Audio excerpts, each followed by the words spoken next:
Olá, pessoal, sejam muito bem-vindos a mais um episódio do podcast Pode Voar. Hoje eu tô aqui com uma convidada, gente, que eu sou fã há sei lá quanto tempo. Eu acho que foi 2015 que eu comecei a seguir ela. E eu conheci ela através do YouTube, sou apaixonada pelos temas que ela fala. E Meire Camia, depois vocês procuram que vocês vão adorar os temas que ela traz. Ela é psicóloga, ela é teóloga, mestrada em administração de empresa e especialista em neurociência, todos os assuntos e temas que eu amo estudar. E ela trabalha também com consultoria para empresas, falando sobre cultura organizacional. Essa mulher é o arraso. Seja bem-vinda, Meire. Meire. Obrigada, Aline, obrigada. Olha, uma alegria estar aqui. Um beijo aí para a galerinha que está aí nos assistindo. Fiquem até o final, vocês mulheres, que vai ter muita informação bacana para vocês, viu? Esse podcast é feito com muito carinho, a gente vem acompanhando, então, assim, receba esse nosso carinho aí, viu? Ai, que incrível te ver aqui, cara. A Meire, ela fala bastante temas assim que engrandecem a nossa inteligência emocional. E por isso eu queria já te perguntar, o que significa ser emocionalmente funcional? Significa que a gente consegue ter fluxo na vida. Então, a energia, as emoções são energia. São energias que nos colocam em movimento. Então, por exemplo, se eu preciso ir, se eu tenho sede, eu vou levantar para buscar água. Se eu não tenho necessidade, eu não vou levantar para buscar alguma coisa. Então, essa energia que me faz colocar em movimento se chama motivação. É o motivo para agir. Então, essa energia, ela é emocional. E eu só ajo em função de necessidades minhas. Aquilo que eu não estou precisando, eu não vou correr atrás, certo? E a gente tem vários tipos de necessidades. Nós temos necessidades materiais, então a gente precisa de ter uma água, luz, telefone, um lugar para morar e tudo mais. Mas nós temos também necessidades emocionais, porque não basta só você dar toda a matéria para a pessoa, porque vai faltar em outras áreas. Então, a gente precisa também, a gente tem a necessidade emocional, nós temos a necessidade espiritual e nós temos também a necessidade de pertencimento, né? Então, conforme essas necessidades vão surgindo em nós, ou seja, o tempo todo, nós vamos nos movimentando. Quando é que fica disfuncional? Quando eu quero e não consigo. Quando eu quero e tenho bloqueio. Quando eu quero, mas tenho medo. Quando eu quero, mas não sei se eu quero. Então, toda vez que eu tenho algum bloqueio nessa área, que pode ser por várias situações, pode ser por um trauma de infância, pode ser porque eu tenho medo de ser rejeitada, porque eu tenho medo do julgamento das pessoas. Qualquer situação que tenha um bloqueio dessa energia, o resultado é sempre zero. Então, a gente aprende na física que uma força, né, que vem numa direção e encontra uma força que vem na direção contrária, de mesmo valor, é zero. Então, muitas vezes, a gente fica paralisado na vida, não anda nem para frente nem para trás, parece roda, você só roda, passa ano e volta ano, você está nos mesmos problemas, você não sai do lugar, você reclama das mesmas coisas, e é ali que você tem que fazer uma pausa e falar, meu Deus do céu, onde eu arrumo o fluxo da minha vida? Sabe, porque a água parada adoece. Sim. A energia parada adoece. Então, é uma filosofia que os antigos já sabiam. Os chineses trabalham muito essa coisa da acupuntura, que é fluxo da energia no nosso corpo. Quando você sobrecarrega muito um órgão com essa energia por muita emoção, né, que ela fica paralisada ou de mais ou de menos, você vai ter uma disfunção, inclusive, no seu corpo. Físico, né? Isso. E é exatamente isso que a gente está vivendo hoje. Então, por exemplo, as doenças psíquicas, elas geram doenças físicas. Então, a gente vê hoje, por exemplo, que a solidão, ela já é uma epidemia. Então, a Organização Mundial da Saúde, ela já fez alertas para os países, não é uma questão que está acontecendo só no Brasil, é no mundo todo. As pessoas estão se isolando cada vez mais. Isso é um sintoma, que não é a causa, mas sintoma. Então, o que é a causa? A causa é, não estou conseguindo me relacionar com as pessoas me irritam, as pessoas não me compreendem, as pessoas são violentas e intolerantes, eu não suporto as pessoas e me afasto delas porque eu não consigo me relacionar. Mas Lembra que o ser humano tem uma das necessidades que é de pertencimento? Eu preciso pertencer a um grupo, eu preciso ser amada, eu preciso ser querida, eu preciso de um lugar para poder fracassar e não desistirem de mim. Eu preciso dessa turma. E eu acho que solidão é legal quando você está saudável, mas quando você não está bem, a solidão é péssima, porque ninguém vai te ligar, porque ninguém vai perguntar se você está bem. E na hora que você precisa de alguém para comprar um remedinho que você não consegue levantar da cama, ou te levar num médico, ou coisa assim, é ali que a coisa pega. E na questão da Organização Mundial, eles já perceberam que a solidão, ela é causa de uma série de outros problemas. Então, ela agrava ataque cardíaco, ela causa mais ataques cardíacos, ela afeta as doenças inflamatórias, então a pessoa inflama muito mais. Tudo isso por quê? Por questões emocionais. Simplesmente. Exatamente. Então, nós estamos hoje adoecendo por questões das emoções, porque a gente não sabe gerir emoções. E qual que é o aprendizado aí? Toda doença, ela não é um castigo. A doença é um alerta da tua alma. É a tua alma dizendo, vamos arrumar isso daqui, porque desse jeito não está dando certo. Então, o que acontece? Quando nós somos pequenininhos, nós vamos aprendendo a lidar com as nossas emoções. Quando a gente está com raiva e a gente morde um amiguinho, aí o pai e a mãe falam, olha, não pode morder amigo. Legal. Só que, o que a gente vai fazer, então, com essa energia? Às vezes, a gente engole essa energia e vai para onde? Para o estômago. Então, eu começo a queimar o estômago, eu me torno uma panela de pressão, entende? Que daqui a pouco eu, estouro, Você sente dor de garganta porque não falou. Exatamente, vai engolindo sapos. Então, a gente vai aprendendo a lidar com isso do jeito que dá. Não existe certo e errado, é um jeito que dá. Só que, às vezes, esse jeito que a gente aprende, ele não é muito funcional. Ele não resolve o nosso problema. Não traz resultado. Isso. Engolir sapo não nos ensina a ser assertivo. E às vezes, o nosso objetivo, o nosso desafio é justamente a assertividade. Então, todos os problemas emocionais, eles são convites para sermos o que nós somos em essência, que é o alquimista. Nós somos alquimistas. Então, a nossa função é transformar emoções. Eu vou ter que transformar, por exemplo, tristeza em saudade, sabe? Então, eu vou passar pelo luto separando o que foi bom e fica, o que não é bom e eu tasco fora. Isso que é bom eu transformo em saudade e falo assim, puxa vida, foi tão bom aquele momento, aquela experiência.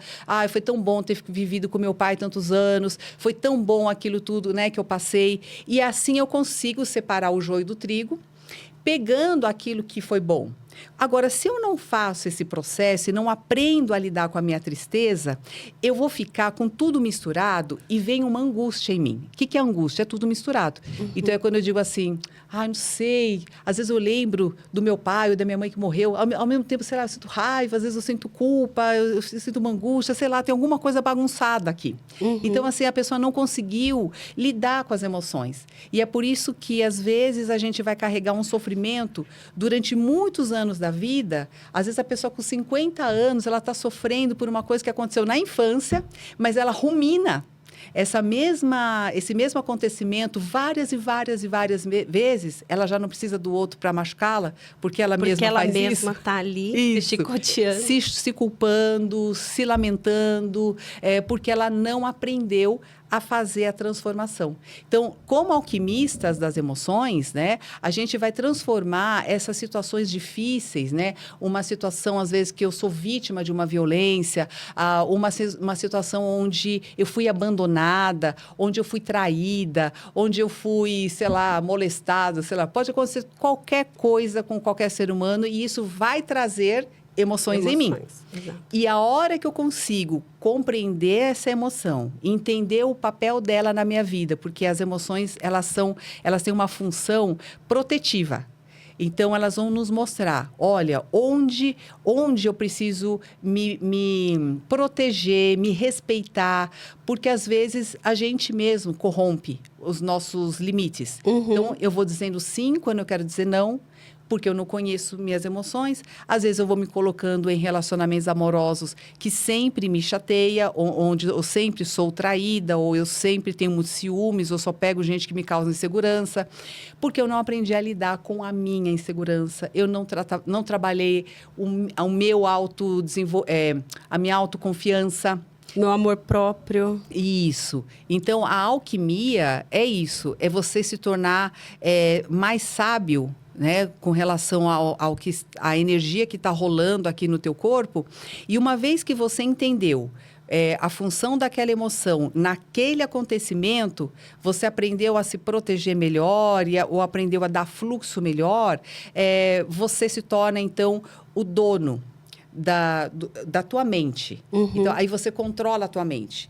Porque a nossa mente não está no cérebro. A nossa mente é o que o nosso corpo faz.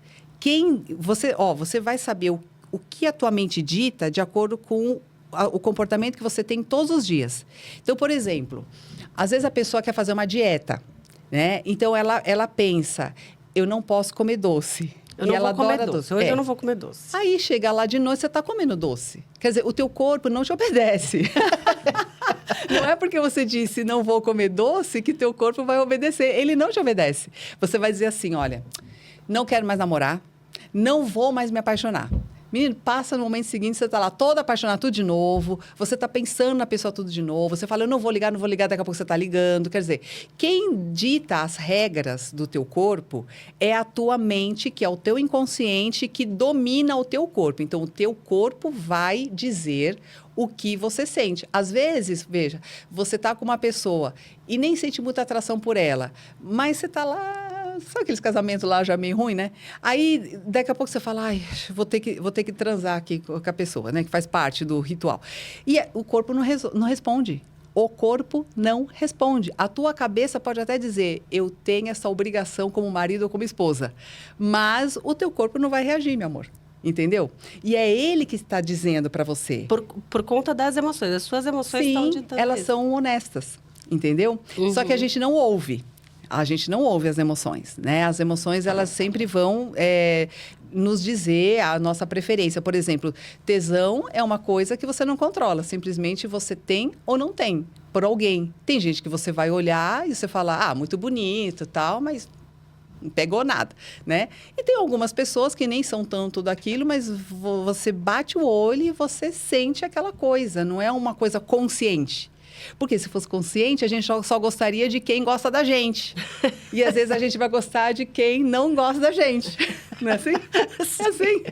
Então, essas coisas que a gente não controla, né, que são inconscientes, a partir do momento que eu entendo o que isso está me dizendo e começo a obedecer, mas não no sentido de ser escrava das emoções. Sim. Mas é negociar. Entender, eu negocio. Né? E eu começo a perguntar coisas assim para mim. Cara, não está rolando esse meu casamento. Tá, mas então o que me faz ficar?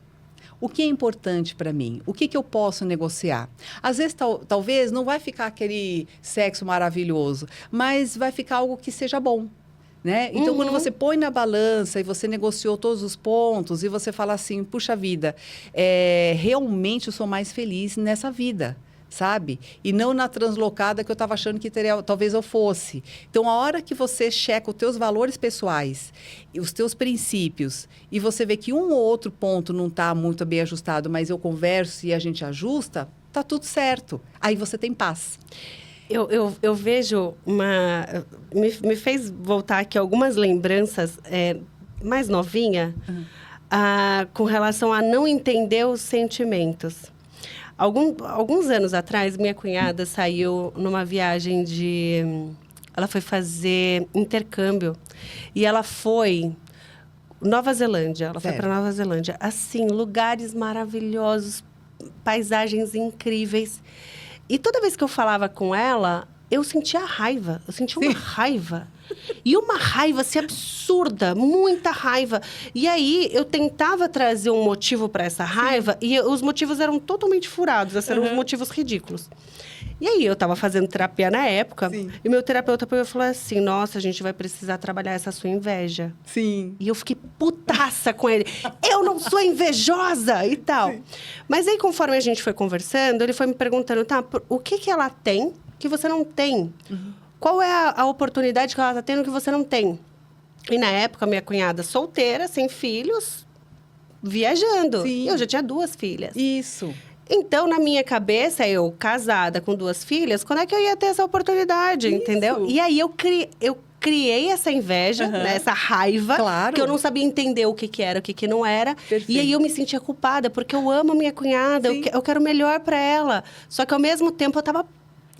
Meu, olha que legal que você estava trazendo, né? Isso é muito bacana. Essa honestidade que muitas vezes a gente vai olhar na terapia, porque a terapia vai colocar a gente em xeque com as nossas emoções, e é bárbaro isso. E todo mundo deveria fazer isso. A gente não pode ter medo da nossa raiva, da nossa inveja, da nossa tristeza, das nossas coisas. Não tem que ter medo do nosso ciúmes. A gente tem que aprofundar e pesquisar. Do tipo assim, eu tenho raiva, né? Por exemplo. E eu também tinha isso com uma amiga minha, só que o motivo é diferente. Por isso que a gente tem que fazer o questionamento. Porque, às vezes, a raiva pode ser a mesma, mas o motivo pode ser diferente. Porque, no seu caso, ela tinha algo que você perdeu, que era aquela liberdade de sair pelo mundo.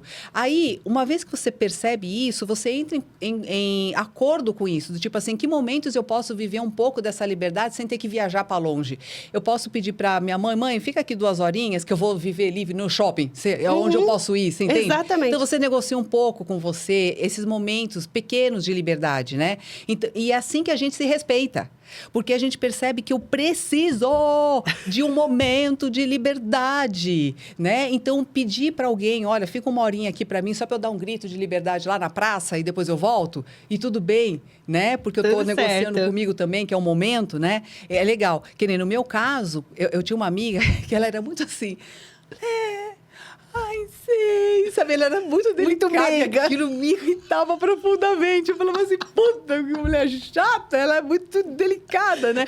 E aí, eu também fazendo a terapia na época, né? E eu falei assim, cara, tem uma amiga minha que eu tenho certeza que essa raiva é minha, porque ela não me fez nada de errado, ela só existe. E só porque ela existe, eu tenho raiva dela. Eu tenho raiva do jeito que ela fala, eu tenho jeito errado de tudo dela, né? E aí, olha só que interessante, né? A Jung, ele fala que nós temos uma parte da nossa personalidade que a gente tem e não gosta. E que durante toda a vida, a gente esconde ela de todo mundo. E como eu era muito tímida, eu fui muito tímida. Você não tem noção da minha timidez quando eu era pequena. Eu sofria com a minha timidez. Ó, ninguém acredita que eu sou assim hoje. Porque você é super solta, né? Isso. Mas, graças a Deus, eu me livrei daquela timidez. E eu falo para todo mundo que é tímido aí que tem cura. Você vai sair dessa casca. Ninguém merece ficar nela. E aí, quando eu era muito tímida... Eu tinha muito medo das pessoas, eu não conseguia comer na frente dos outros, que eu ficava com vergonha das pessoas vendo eu comer, eu não falava, eu tinha muito problema. E para eu poder sair daquela timidez, eu vesti uma máscara. A máscara daquela que sabe tudo, que é empoderada, que é toda, né, muito segura de si. E fiquei aquela mulher fálica, né? Então, eu fiquei lá... com espada para todo mundo, para tudo quanto é lado, era toda nervosinha, toda chata, sabe? E toda armada. Quando eu estava com aquela minha amiga, ela era tão delicada que ela me lembrava a minha sombra. Então, ela era projeção do meu eu, que eu tive que engolir para eu poder virar aquela pessoa mais bem resolvida e tudo mais. E ela me escancarava uma parte da minha personalidade que eu estava tentando esconder. E aquilo fez com que eu trabalhasse na terapia o meu acordo com o meu feminino. Porque eu estava muito masculina. E aí eu falei, meu Deus, né? E aí que eu fui, naquele momento, então eu fui entendendo que para ser mulher eu não preciso ser homem. Né? Para eu ser respeitada, eu não preciso disputar com ninguém, que eu posso ser respeitada sem agredir, dar um soco na cara de ninguém, sendo mal-humorado, fechando a cara, que tudo bem, eu ser sensível para algumas coisas, eu poder acolher, abraçar, ouvir, ser passiva em alguns momentos, não tinha problema nenhum. Aquilo não ia tirar o respeito que as pessoas teriam de mim, porque eu achava, como eu trabalhava muito com a empresa desde nova, eu achava que as pessoas não iam me respeitar. E que para elas me respeitarem, eu tinha que ser assim, toda durona, você entendeu? Aí, com aquilo, eu fui trabalhando melhor o meu feminino. E eu acho que muitas mulheres passam por isso. Elas vestem a carcaça da executiva, que sabe tudo, e se ferra nelas, porque assim, nessa máscara, porque ela cobra um preço muito caro. Para você vestir essa máscara, você gasta muita energia. Para você, para sustentar o personagem, Então, é roupa, é cabelo, toda a parafernália física externa e interna. Porque o tempo todo você não pode falhar, Nossa. o tempo todo você tem que saber respostas. É muito chato você ser perfeita. É muito chato. Eu lembro, na própria terapia mesmo, eu lembro quando eu comecei a falar não. Sim. E foi algo assim, eu queria muito ser amada. Então, o tempo todo eu estava quieta, eu não entrava em discussão. Uhum. E hoje em dia, quem me conhece sabe. Eu sou a pessoa de entrar em discussão, de botar... Sim. Não é entrar em discussão assim para querer ganhar. Questionar. Exatamente. Tipo, não é porque eu não concordo com você que eu não vou te respeitar, mas eu vou colocar minha opinião. Sim. Para levar o pensamento, quem sabe? Isso. A discussão é da ideia, não das pessoas, né? Exato.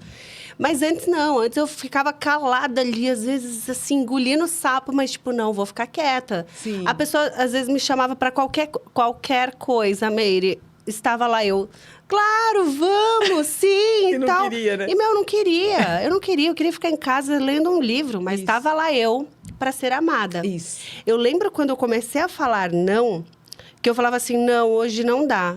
Mas o que você tem para fazer hoje? Não, eu tenho alguns compromissos já que eu deixei agendado e tal. Mas o quê?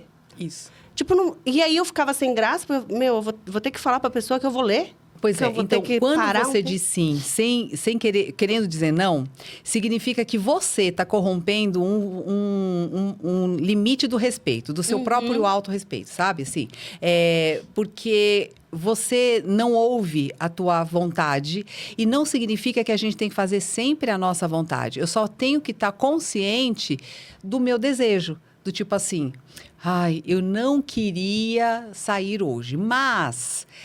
Aí você pondera, mas essa amiga é uma amiga de muitos anos, ela está em São Paulo, eu não vou encontrar com ela de novo, e não sei o que. Então, você vai pesando na balança e você fala assim, quer saber? Eu queria muito ficar em casa, mas eu abro mão do meu descansinho agora, porque ela, neste momento, é mais importante, a minha amizade com ela é mais importante, eu só tenho essa oportunidade, não vou encontrar com ela amanhã nem depois. Aí, eu negociei comigo. Então, pronto. Então, aí eu mantive o meu respeito, porque eu fui reconhecida. Então, esse reconhecimento, que é o que a maioria das pessoas buscam, as pessoas buscam ser reconhecidas. Então, por exemplo, às vezes a gente, como mãe, faz um monte de coisa para os filhos e elas falam, meu filho e meu marido não me reconhecem, eles não valorizam aquilo que eu estou fazendo em casa, eu sou uma faxineira deles, né? E no trabalho a gente fala, eu me mato por essa empresa, ninguém me reconhece, né? Então, esse reconhecimento que a gente busca tanto no outro, nem sempre a gente consegue dar para nós mesmos. Então, toda essa ausência, né, de tudo que é ausência na nossa vida, a gente tem que olhar. Então, a ausência de reconhecimento, a ausência de amor, a ausência de não sei o quê. A gente tem que olhar pra gente, tudo que a gente reclama, às vezes, do namorado, da família. Olha, você tem que olhar para você, porque eles só mostram, as outras pessoas são só um personagem, que eles vão mostrar para você o que você precisa ainda trabalhar em você. Então, por exemplo, você vai arrumar um namorado e toda vez que você namora, você sente ciúmes, esse é o convite para você aprender a lidar com a sua sensação de posse, com a sua insegurança, com o ficar sozinho, com esse medo de ser rejeitado, entendeu? Então, a gente vai ter que aprender a lidar com isso. E a gente não suporta o aprendizado, porque o aprendizado, ele é feito no silêncio. Então, assim, eu preciso de um tempo para entrar em contato comigo, passar por um processo, porque assim, ó, todas as emoções, elas têm um pico, né? E é um pico de estresse. Então, por exemplo, a tristeza, ela vai ter um pico de tristeza e depois ela vai acalmando. O ciúmes, ele tem um pico e passa. O medo, ele tem um pico e depois ele passa. Que nem um acidente, por exemplo. Você passou por um acidente, você tem aquele... Meu Deus, aquela coisa... Daqui a pouco a adrenalina vai baixando, tal. Você vai olhando e você vai começando a tomar decisões mais racionais. A gente tem que entender que a emoção, quando ela tem o pico, a tua racionalidade não consegue funcionar. Então, a amígdala do cérebro, né? Ela rouba toda a nossa energia. Essa amígdala, ela é a responsável por reações instintivas. Então, a gente tem que entender que, naquele momento, a única coisa que a gente tem que fazer é segurar para não dar um soco na cara de alguém, para não dar um tiro na cara de alguém, para não fazer essas desgraças que a gente está vendo hoje, porque as pessoas não seguram um pouquinho aquilo, né? Então, aquilo vai ter um pico e vai descer. Então, a gente tem que entender que aquele sofrimento não vai ficar para sempre. É passageiro. É passageiro. Então, quando a gente não suporta, a gente começa a ter ideias, né? Então, assim, quando eu não suporto segurar a minha raiva, suportar o pico da minha raiva, eu vou lá e encho a cara do outro de porrada. Entende? Quando eu não suporto a minha tristeza, eu vou lá e já começo a querer me matar. Você entende? Eu tenho que entender que aquilo vai passar. Né? Então, e uma vez que passa, eu já tenho que começar o meu trabalhinho. Né? Não é buscando o outro, desesperada pelo outro que está me abandonando, não. É comigo. É do tipo, cara, por que isso me desestrutura tanto, sabe? Então, a gente precisa falar com alguém. O falar para a mulher é muito bom, porque quando a mulher fala, ela organiza o pensamento. Os homens funcionam um pouquinho diferente. Eles não têm essa facilidade da fala. Os homens, eles precisam um pouco da retirada. Então, ele vai ficar sozinho, ele vai ficar lá remoendo, ele vai fazendo as coisas dele, trabalhando. Enquanto o dia está passando, ele vai organizando aquilo. Mas hoje, como a gente não tem esse tempo, porque até o último minuto do nosso dia, nós estamos com o celular na cara, enfiando um monte de informações novas para o nosso cérebro, nós não temos o tempo da reflexão. Desse recolhimento, né? Do entendimento, da transformação da experiência em sabedoria. Eu nunca conheço as minhas emoções porque eu fujo delas. Então, por exemplo, se eu estou morrendo de ciúmes do meu namorado e eu não estou suportando, ao invés de eu suportar, o que eu faço? Eu abro o aplicativo e pego outro. E começo a falar com outra pessoa. Entendeu? Para quê? Para dar uma dopamina na minha autoestima e fingir que eu não sou... Que sabe que eu ainda sou a última bolacha do pacote, que eu estou achando que eu sou, né? Então, eu fico lá para manter a minha arrogância, o meu orgulho, a minha vaidade. Então, eu dou uma lustradinha lá nos aplicativos e qualquer like lá, eu boto uma fotinho de biquíni, uma coisinha tal, para chamar atenção. E assim, eu não estou entrando em contato com a minha vulnerabilidade. Ou seja, eu vou ser vítima dela o tempo todo. É isso. Porque não é a pessoa em si que me causa o ciúmes está em mim. É a insegurança que eu sinto. Exato, quem sente ciúmes não é o outro, sou eu. Eu que não sei lidar. Então, assim, hoje é o fulano, amanhã vai ser o ciclano, outra vez é o beltrano. Quer dizer, só vai mudando o personagem, mas o ciúmes é o mesmo, o sentimento é o mesmo. A pessoa vive o mesmo ciclo 50 vezes. Exato, exato. E no empreendedorismo, a mesma coisa. As mulheres, elas têm mais dificuldade com relação à questão do empreendedorismo, elas sofrem um pouco mais, porque elas trazem a emoção. Então, ela vai trazer o emocional dela no ambiente de trabalho, e você vê, né? Os caras, os homens, como são mais racionais, eles separam as coisas, eles olham o resultado. A mulher, ela olha o processo. Então, assim, por exemplo, ela consegue um super resultado e ela fica assim... Sabe o cachorrinho que fica esperando o biscoito, né? Então, ela fica assim... esperando o chefe dizer, nossa, como você foi maravilhosa, ela quer o reconhecimento. Né? E ali ninguém fala nada, porque ela não fez mais que obrigação de trazer o resultado que se esperava pelo cargo dela. Você foi contratada para isso. Isso. Exato. E aí a mulher fica chateada. Ela se chateia 1000 vezes mais que os homens por isso. Ela fala assim, olha, na minha empresa não tem reconhecimento, eu não sou acolhida. Eu falo, meu amor, mas não é lá que vai ter. Vai se acolher com a tua família no domingo, sabe? Vai procurar um namorado, vai procurar em outros lugares. Esse acolhimento não é no mundo corporativo que você vai ter isso. E a mulher, ela tem muita dificuldade com relação a isso, porque ela mistura. Ela mistura essa questão, por exemplo, se eu vendo um serviço para você e você me diz não, ela fala, tá vendo? Falou, não gosta de mim. Comigo. Ela não gosta de mim. E não tem nada a ver com você, ela só não está precisando do seu serviço. Então, a mulher, como ela traz o emocional sempre muito acoplado, né? Ela tem um pouco de dificuldade. Então, qual que é o desafio das mulheres? É ser um pouquinho mais racional. Isso não significa ela abandonar as emoções dela e se transformar num homem, que foi isso que aconteceu nesse negócio do feminismo exagerado, em que a gente começa a imitar muitos homens, inclusive querer ser um homem, né? No sentido do comportamento e tudo, né? Então, eu invejo a liberdade do homem, eu também quero, né, ter relações sexuais com todo mundo, como os homens sempre tiveram. Então, fica uma coisa assim meio exagerada, porque ele fere alguns princípios da própria mulher. A natureza da mulher não é assim. Né? E nessa a gente vai se perdendo, querendo imitar um modelo que não serve para nós. Exato. Até hormonal não combina com a gente, né? Então, essa questão da mulher aprender a educação emocional, né? No sentido de apaziguar as emoções dela, pegar essa energia e canalizar para o trabalho, para a realização. Então, o trabalho realiza. Então, eu boto mão na massa, eu transformo a realidade, eu faço a coisa acontecer. Então, o poder de gerar uma ação, que nem um resultado como esse, então eu vou botar a televisão aqui, eu vou fazer as coisas aqui, estou fazendo acontecer. O que é isso? Energia emocional, entendeu? Bem canalizada.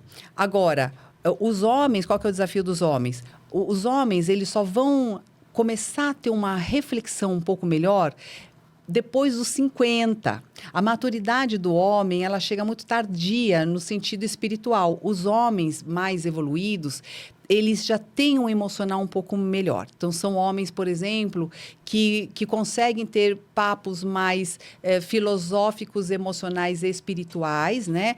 Um pouquinho melhor. Então, eles começam a desenvolver um pouco o feminino deles, né? Quando eles começam a entender que só a matéria não responde todas as questões da vida deles. Então, é quando ele começa a perceber assim, tá, eu comprei minha casa, eu construí lá meu impériozinho, meu lar e tudo, mas ainda falta alguma coisa.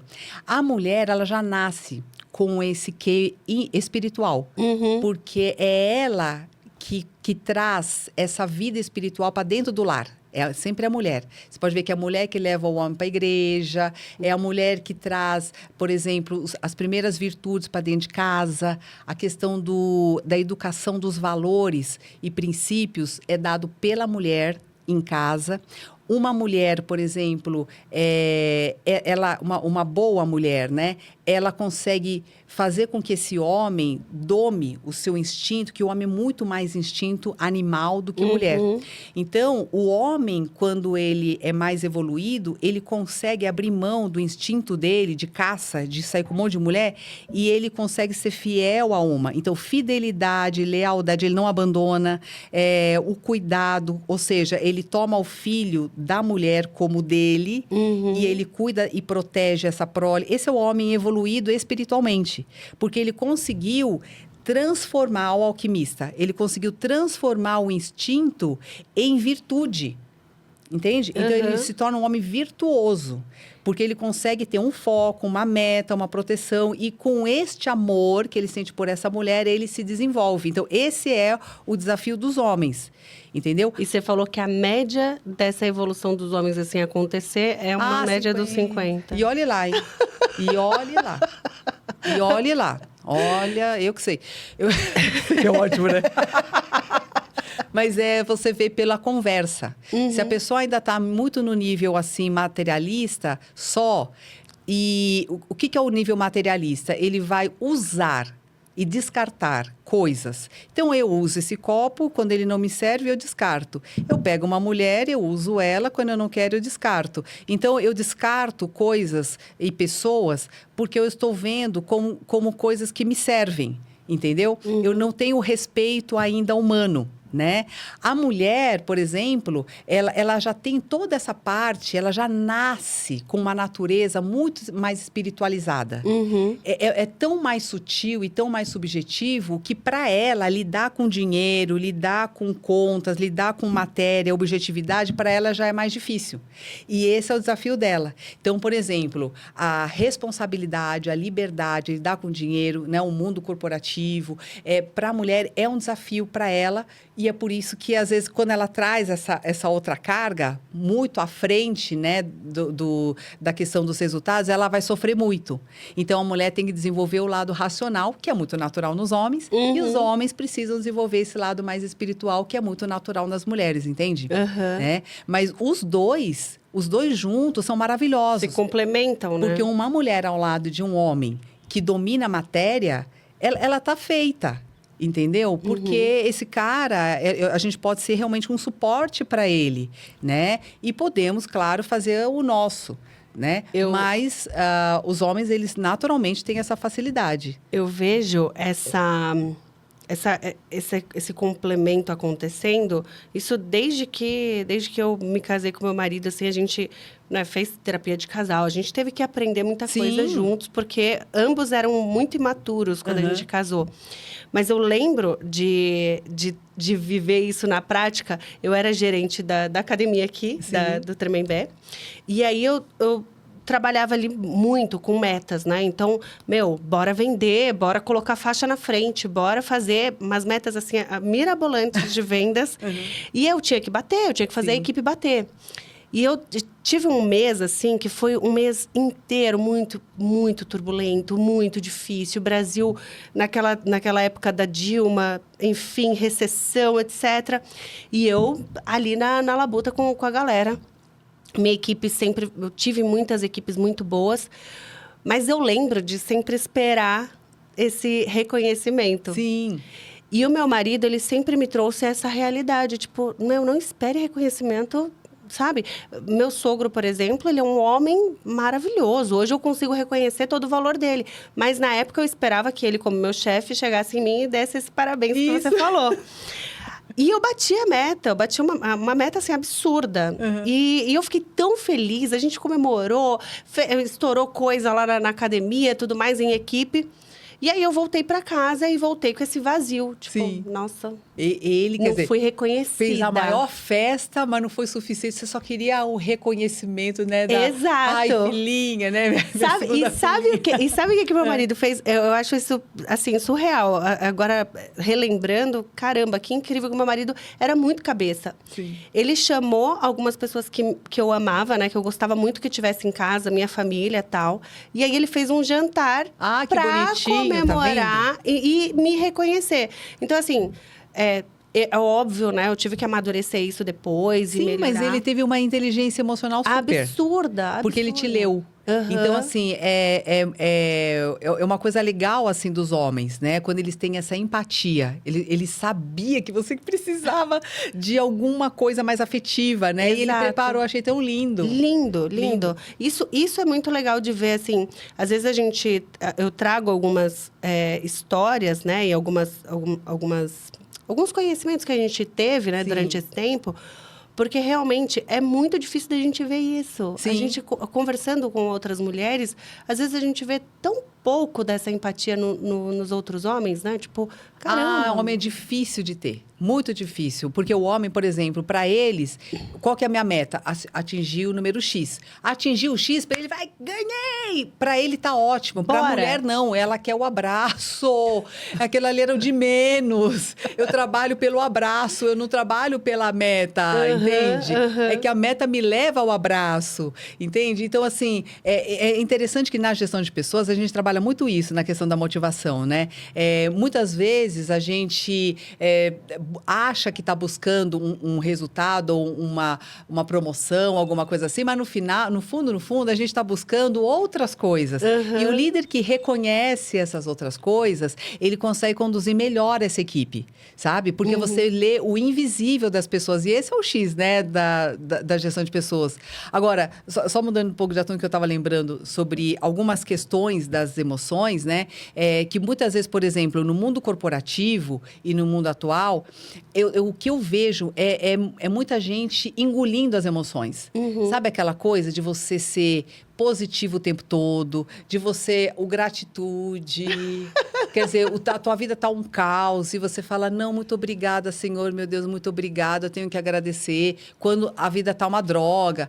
Então, a gente já começa o dia meio que mentindo, né? Você encontra a pessoa no elevador, você já mente. Oi, tudo bem? Você fala, ai, tudo bem. Tá tudo ótimo. Bem. Aí você encontra as pessoas, você tem que dizer que está tudo bem, sendo que você sabe que não está. E tudo bem, tem uma questão social, que faz parte de nossas mentirinhas sociais, mas o ruim é quando a gente começa a mentir para nós mesmos, né? Quando a gente começa a dizer, eu não preciso mais do outro, eu posso viver sozinho, eu não preciso de ninguém, sabe assim, quando eu começo a achar que a minha vida ou o meu jeito está muito certinho, em que, por exemplo, ou que eu preciso agradecer demais. Qual que é o problema de agradecer demais? Essa positividade tóxica. É porque eu nego o problema. Eu nego o problema. Então, olha que interessante, né? Como isso é bem meio cultural. Fizeram uma pesquisa com crianças e colocaram as crianças americanas, eram crianças americanas e crianças chinesas. E as mães acompanhavam essas crianças. Colocaram as crianças numa sala, fazendo uma prova muito difícil, e tinha um intervalo de 15 minutos para elas respirarem e depois voltavam a fazer a prova. Nesses 15 minutos, a criança podia falar com a mãe. Aí as mães chinesas, o que elas faziam? Elas pegavam a prova, via lá onde é que estava errado, falavam, pô, filho, ó, presta atenção aqui, ó, você tem que prestar atenção, não sei o quê. Elas davam lá uma bronquinha no filho, o filho ficava lá, né, naquele tempo que ele tinha, olhando aquelas questões. E as mães americanas, elas não queriam chatear o filho, elas não queriam desanimar o filho. Então, elas falavam de tudo menos da prova, porque a prova já tinha sido frustrante, porque era muito difícil, eles colocaram uma prova muito difícil para as crianças. E aí, elas ficavam lá mais deixando brincar e relaxa, filho, relaxa, né? E depois as crianças voltavam para fazer o restante da prova. Resultado, as crianças chinesas cujas mães apontaram os defeitos e fizeram olhar para aquilo que não estava bom, essas crianças tiveram um desempenho 30% melhor do que as americanas. Então, o que isso mostra, né? É cultural. A nossa cultura mais ocidental, ela quer passar pano quente, sabe assim? Ela joga a sujeirinha para debaixo do tapete, tá tudo ótimo. Ela acha, assim, por exemplo, que se falar alguma coisa, que alguma coisa está errada ali, vai desanimar a pessoa, vai desmotivar a pessoa. E não, né? Eu acho que, assim, quando você fala com amor, quando você fala porque você quer bem, o feedback ele é sempre bem-vindo, né? E tudo você tem que ter mesmo um jeito, né? Porque tem gente que exagera demais e faz uma educação que você só aponta o erro. Então, também é ruim. Agressiva demais, do tipo, né? Olha aí, você não fez isso, olha, você não fez aquilo, olha, você não fez aquilo outro. Aí dá uma impressão assim que você fala, ai, tudo que eu faço está errado. Eu nunca acerto. Então, eu não vou fazer mais nada, sabe assim? Uhum. Então, assim, essa coisa, né, da gente ler as emoções das pessoas e ponderar, né, onde eu posso bater, que horas que eu abano, né? Ela é importante, né? É um jogo. Sim. E não tem jogo certo. Né? É um jogo que cada pessoa vai ter o seu limitezinho. Você vai ter que ir lendo ali a sua situação para ver onde que encaixa. Isso. E no caso da positividade tóxica, só para fechar esse assunto, é muito importante que a gente... Tudo bem que a gente tem que ter gratidão por estar vivos, porque é uma sorte da gente estar vivo. E agora a questão não é a gente ficar negando aquilo que eu preciso resolver. Exato. Né? Porque não é só rezando que minhas contas vão ser pagas, né? Existe uma questão prática da vida que precisa ser olhado, né? Então, acho que é um ponto importante para se olhar, né? Eu vejo muito disso no meu dia a dia com os meus filhos. A minha adolescente agora, eu tô com uma de 16 também. Você falou que seu filho tem 16, né? 17, A minha de 16, às vezes ela fala assim, ai mãe, você vai vir com um papo de coaching pra mim? Eu não quero. Meu filho fala também. Por quê? Porque eu quero levar ela a entender a realidade. Tipo, Sim. tudo bem. A prova não foi fácil. O professor fez uma prova totalmente real pra gente. Eu não estava preparada para isso, tal. Mas, tipo, jogando a culpa totalmente pro professor. Eu não vou falar que a escola, às vezes, não tem uma certa parte da culpa, nem nada do tipo. Mas eu quero levar ela a refletir qual é a responsabilidade dela com relação a esse problema que está acontecendo. Isso. Eu não vou passar a mão na cabeça dela. É verdade, isso é bom. Então, e aí, às vezes, eu tô levando ela para essa reflexão e, tipo, fazendo alguns questionamentos. E aí, eu percebo que há essa resistência. Tipo, mãe, sério? Porque toda vez que você Eu tô falando começa com a minha a jogar... mãe agora, eu não tô falando com a coach. Porque quando a gente começa a jogar a responsabilidade no colo dela, já não quer mais. Não quero quero mais mais. falar, mãe. Não quero mais falar sobre esse assunto. Isso é normal. Acho que de todo mundo vai ter um pouco dessa resistência. Qualquer pessoa vai ter, né? Mas, assim, a gente não pode deixar de falar. Eu acho que a educação é aquela que é todo dia. Então, hoje você fala um pouquinho, aí daqui a pouco amanhã outro um pouquinho. Sem peso. Isso. Sem peso. A Mas Rebeca, eles escutam, viu? Escutam. E a Rebeca, ela dá lição para as outras, sabe? Para os amiguinhos, para as amiguinhas. É muito interessante. Quando eu ouço ela falando, eu falo... Ai, eu acho que ela tá aprendendo alguma coisa realmente, assim, bacana, assim, para transformar vidas.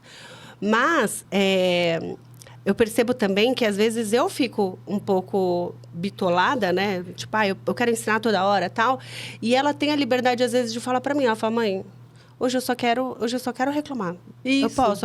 Eu só vou falar. Por favor, você não me dá lição de moral hoje, não?" E é legal mesmo. Acho que a gente vai aprendendo assim, né? Não tem uma fórmula certa, um jeito enrijecido de ensinar. É isso. Eu acho que a nossa conduta, ela ensina bastante, né? Agora, só puxando outro papo, que a gente estava falando de gratidão demais, uma outra coisa que eu vejo que as pessoas hoje também fazem...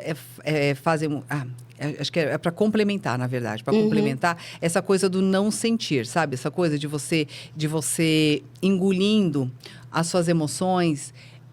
Uma coisa que eu quero deixar aqui é que as emoções são muito cumulativas. Então, ela não some. Não é porque você ficou com raiva do seu chefe, depois você voltou para casa, ficou com raiva do vizinho, depois você ficou com raiva da sua esposa, depois você ficou com raiva do seu filho, que essa raiva vai sumir. Ela não some, ela só está somando dentro de você, né? E ela vai somando até o ponto que a gente chama de gota d'água.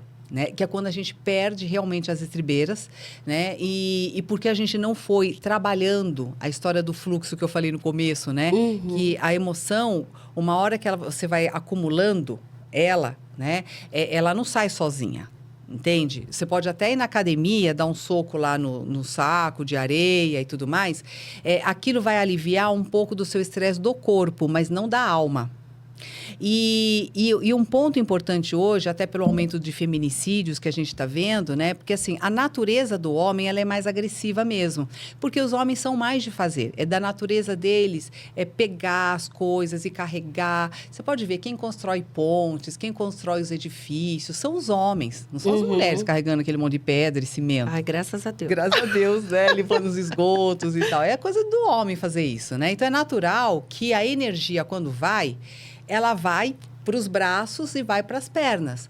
Quando a pessoa não consegue ler essas emoções, ela vai somando, não é só raiva, ela soma frustrações, ela tem um monte de angústia. Um pai de família tem muita preocupação para poder pagar as contas, para deixar os filhos na escola. Eles têm muitos medos. É um medo de não dar conta, é um medo de estar desempregado. Ele tem muitas emoções dentro deles que os homens, como eles são meio que analfabetos emocionais, eles não sabem ler as emoções e vão só engolindo porque eles aprenderam a fazer isso a vida inteira e eles não podem falar sobre isso com ninguém, então eles não têm essa coisa que a mulher tem de desabafar e fracassar, que nem nós mulheres podemos falar: "Ai, amiga, eu tô uma droga hoje", sabe? A gente não tem tanta vergonha de dizer que eu tô me sentindo um fracasso hoje. De chorar, os homens e etc. não podem. Como é que um diretor de uma empresa, um presidente de uma empresa vai chorar, mingar e dizer que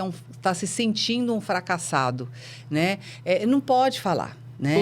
Então, como aquilo não sai dele de jeito nenhum, todas as emoções ele vai entender como nervoso. Eu estou irritado. Ele vai entender como irritação, porque as emoções, elas te deixam muito agitados, entendeu? Então, ele lê a agitação como raiva. Então, ele fala: tô nervoso, não enche o saco, enche o saco. É assim, entendeu? Até que uma hora ele vai lá e pof, e vai no corpo, né? Então, e aí vem a violência física, né? A natureza da mulher, como é mais emocional para dentro, então ela vai para depressão. Então, você pode ver que o índice de mulheres com depressão é muito maior do que os homens. Então, a ansiedade, né, o medo da mulher e a tristeza da mulher, ela vai muito para o corpo dela. Então, você vê que, assim, elas pedem afastamento do trabalho, elas têm mais burnout, entendeu? Então, as mulheres, elas tendem mais a adoecer fisicamente, no sentido de perder as forças. Então, mulher já não tem muita força, ela perde tudo um pouquinho que ela tem, entendeu? Né? E o homem, ele potencializa, só que pro lado ruim, entendeu? Então, simplesmente a gente engolir as emoções não resolve o nosso problema. O que resolve o nosso problema é justamente fazer esse momento de reflexão, ajustar as coisas, e teria que ser feito um exercício meio que diário todo dia. Todo dia a gente tinha que ter um tempinho, uns 15 minutos, para fazer uma avaliação de como foi o nosso dia, o que foi bom, o que não foi bom, onde eu fiquei devendo para mim, será que eu estou indo para o caminho certo? Então, essas pequenas reflexões a gente tinha que fazer a cada dia. né? E Você não acha que quando esse seria tudo está muito fora. Você acha que esse seria o primeiro passo para a pessoa começar a se entender emocionalmente falando? Sim, e não negar. Um exercício bem legal, assim, prático, né, que eu gosto, é assim, você pegar uma situação que está te irritando profundamente e você escreve lá a situação. Aí você puxa várias setinhas assim e vai escrevendo cada emoção que aquilo está trazendo para você. Então, eu estou sentindo medo, eu estou sentindo raiva, estou sentindo vergonha, me senti humilhada, me senti isso, me senti aquilo. Então, você vai escrevendo para você ver quanta coisa tem ali. E tá tudo misturado. Por isso a gente chama de angústia. A angústia é um bololô de coisa que fica aqui, ó, apertando o teu peito, né? E você não sabe exatamente o que é, porque na verdade é muita coisa. E aquilo dá gatilho. Então, por exemplo, uma situação de tristeza, ela vai engatilhar outras situações de tristeza. Por exemplo, vamos supor que eu tinha uma expectativa de receber um reconhecimento, não recebi, fiquei triste, fiquei decepcionada, fiquei chateada com aquilo. E quando eu fico nesse pensamento, um pensamento puxa o outro. Aí eu falo assim, não tive dessa vez, também minha família não me reconhece, também meu filho, ó, não está falando mais comigo. Então, ele vai engatilhando várias outras situações que remetem à tristeza. E eu vou começando a reviver todas as emoções de tristeza que não tem a ver com aquela situação do presente. Eu começo a resgatar todas da minha vida. E isso acontece porque eu não consegui elaborar e lidar com a tristeza. E saber que ela passa, e saber que ela está me dizendo que existe uma coisa importante, que eu preciso dar um jeito de ter na minha vida, e que talvez onde eu esteja procurando não é lá que eu vou ter, talvez seja em outro lugar. E como é que eu resolvo isso na minha vida? Eu preciso dar um canal para isso, sabe? E eu que tenho que fazer isso, não o outro que vai ter que atender os meus desejos e as minhas necessidades. Sou eu que vou ter que direcionar isso. Gente. Né? Nossa. Entendeu? Não é? Então, assim, a gente vai entendendo que existem, por exemplo, nos relacionamentos, pessoas que vão nos frustrar constantemente. Até você entender que aquela pessoa não pode dar o que você quer. Entendeu? E aí, o que cabe a você? Ou você continua nesse redemoinho, ou então você sai. Porque não é ali, você está batendo numa porta que não vai abrir. Entendeu? Aquela pessoa não tem condição de te dar aquilo, não vai ser lá. Entendeu? Então, assim, essas decisões, na verdade, são muito simples quando você traz um pouquinho para a racionalidade, né? E tem gente que nem ouve as emoções, ela já fala, não quero mais, não. Sabe? Mas não aprendeu a lidar com aquilo, não era aquilo no final, né? Então, esse é o trabalho que todo ser humano precisa fazer para se tornar um verdadeiro alquimista. Né? Meire, é surreal, assim, o aprendizado que a gente tem quando a gente olha para as nossas emoções. Eu costumo falar, quando eu percebo, assim, alguém está sofrendo de novo pela mesma dor, sabe? O mesmo problema está acontecendo de novo. Eu falo, gente, essa pessoa ainda não aprendeu a liçãozinha que o Papai do Céu mandou para ela. Sim. Então, tipo, e justamente tem a ver com alguma emoção ali que a pessoa ainda não conseguiu olhar para dentro e conseguiu entender o que está acontecendo e tal. Eu tive uma fase onde eu achava que todo mundo era egoísta. Menos eu, né? É lógico. Eu era o alecrim dourado. Então, eu olhava pro meu esposo e falava, nossa, como ele é egoísta. Ele quer o tempo todo que eu sirva ele. Ele quer o tempo todo que eu faça as coisas por ele. Tal. Os filhos, a mesma coisa e tal. E aí, um dia, eu conversando com o meu terapeuta também, né? Maravilhoso. E eu fui e coloquei essa frustração que eu estava sentindo. Porque eu estava esperando algo dos outros e nunca estava recebendo. De novo. E eu nunca estava recebendo, e eu sempre estava dando e ninguém estava me... Isso. E aí ele foi e fez assim, olha, Aline, você vai fazer um exercício durante uma semana. Sim. E você vai anotar o que você faz de propósito para as outras pessoas. O que você faz de propósito. Isso. Então, você decidiu que você vai dar aquele tempo, você decidiu que você vai fazer aquela missãozinha ali e tal. E aí, você vai anotar também o que você perceber que as outras pessoas estão fazendo de propósito para você. Certo. Meire, eu tomei na cara que nem um negócio. Isso. Porque eu percebi que a egoísta na história todinha era eu. Sim. E aí tem aquela coisa que você falou do espelho. A outra pessoa tá me irritando com o egoísmo dela porque a egoísta de fato sou eu. Perfeito. E é muito difícil a gente reconhecer isso. Né? Porque para nós, a gente, até por uma questão de preservação da nossa própria autoestima, a gente faz o auto-engano. Por exemplo, vamos supor que eu não gosto de ser uma pessoa assim, como que é? Uma pessoa que não tem muita confiança, né? Uma pessoa insegura. Eu não quero ser insegura. Então, eu fico trabalhando na minha máscara para mostrar que eu sou segura. Super empoderada. Se eu reconhecer que existe alguma coisa em mim que vá em desacordo com essa máscara de perfeição que eu criei para mim, só para mim, né? Que tá todo mundo vendo meus defeitos, só eu que tô achando que eu tô escondendo de todo mundo, né? Eu acho que vão enfraquecer. Então, as pessoas têm uma dificuldade em enxergar as suas próprias limitações, porque ela tem medo do que enxergar aquilo pode me trazer, sabe? Elas têm medo. E uma vez que você começa a tirar o teu medo de que você pode ser um pouco, sim, invejosa, que você pode ser nervosa, que você pode ser insegura. É só dessa forma que a gente vai corrigindo. E a gente tem medo de olhar aquilo que a gente olha nos outros. Olha que intolerância, entende? Né? E a gente também não tem paciência para nada, entendeu? Então, eu falo que as pessoas, elas vão trazendo tudo que a gente não tem. Então, por exemplo, uma pessoa que nos irrita demais é porque eu não tenho paciência nenhuma. Eu não tenho a paciência, porque ela me irrita. Então, várias pessoas me irritam, porque todas elas mostram para mim o que eu não tenho. Eu não tenho paciência nenhuma, entendeu?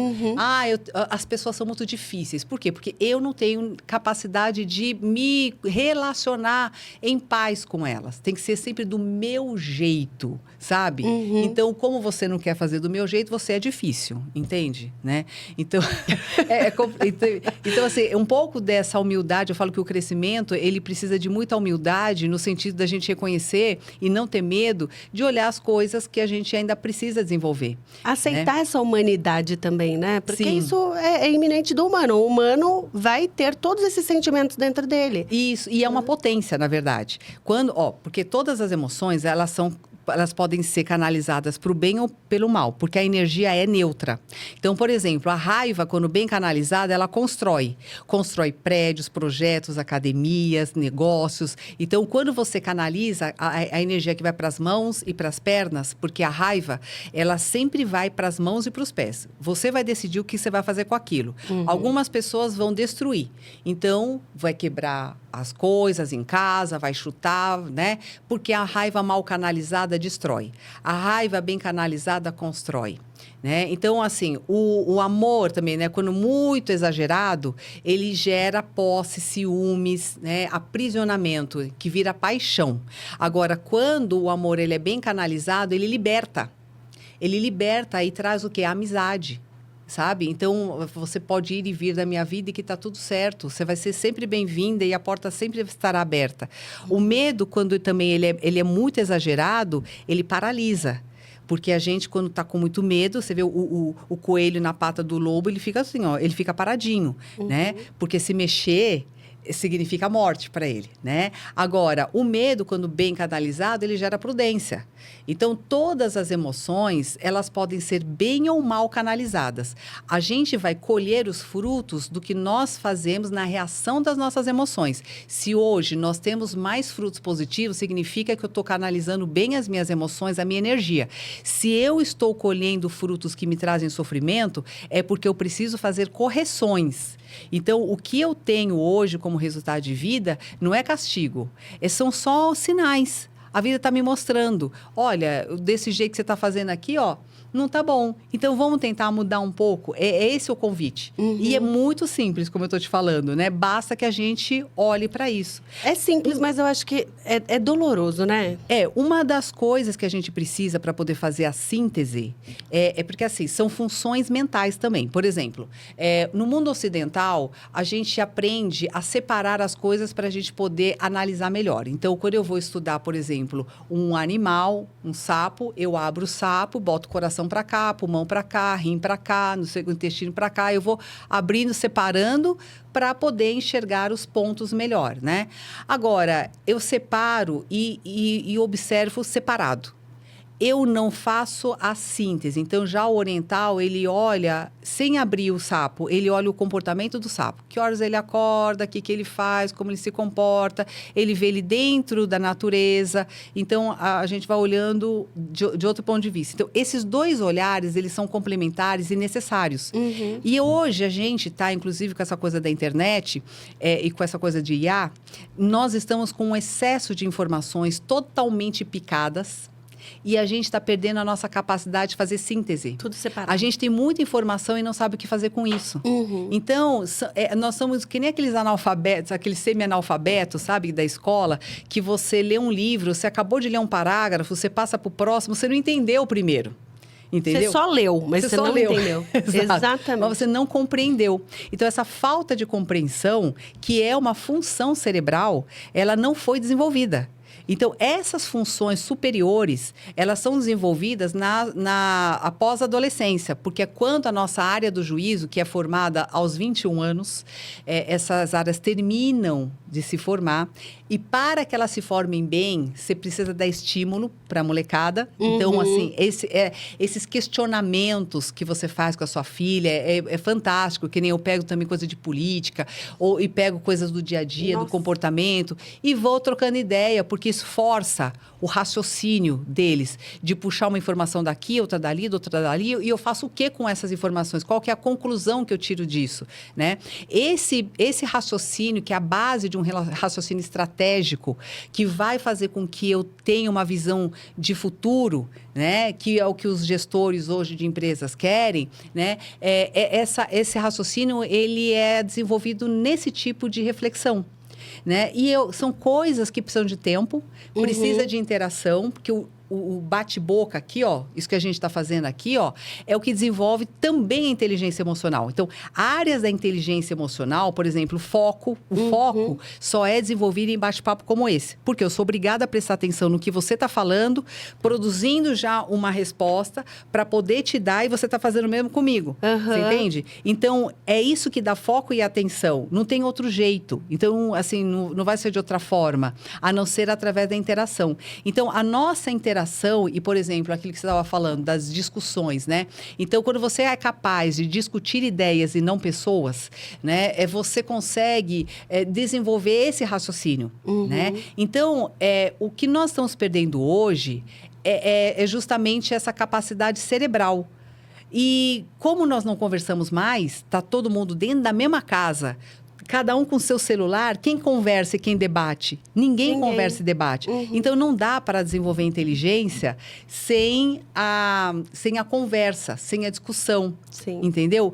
Infelizmente, eu vejo que hoje, até para a gente tomar uma decisão importante na vida, para você poder saber se você separa ou não separa, se você está com aquela pessoa porque você quer e ama, ou porque você está dependente emocional, ou para qualquer coisa da vida, a gente está sem amigo para conversar. Então, às vezes, eu vejo que as pessoas vão para o terapeuta porque não tem com quem conversar.